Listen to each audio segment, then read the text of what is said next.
বাসায় এসেছি প্রায় 3 দিন হয়ে গেছে। তো বাসায় থাকতে থাকতে তো বাচ্চারা খুব বোরিং ফিল করতেছে, তাই ওদেরকে নিয়ে একটু ছাদে আসলাম। আর আমার বোনের বাসার ছাদটা কিন্তু অনেক সুন্দর এবং খুব বড়। অল্প কিছু গাছপালা আছে, খুবই সুন্দর চারপাশের ভিউটা। আর এখানে বাচ্চারা খুব মজা করে খেলতেছে, কিন্তু আমার খুব ভয় লাগে, আমি উচ্চতাকে খুব ভয় পাই, তাই ওদেরকে আমি কর্নারে যেতে দিচ্ছি না, মাঝখানেই খেলতে। থ্যাংক ইউ মামা।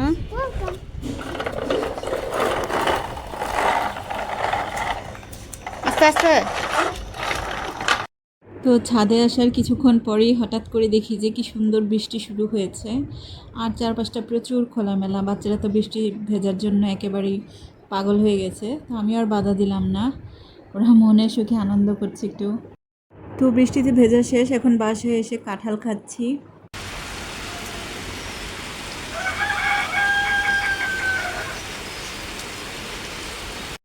বৃষ্টি এখনও একটুও কমেনি, তো আমরা বারান্দায় বসে বসে কিন্তু বৃষ্টি দেখছি। এই বারান্দা থেকে বৃষ্টি দেখতে অনেক বেশি ভালো লাগে।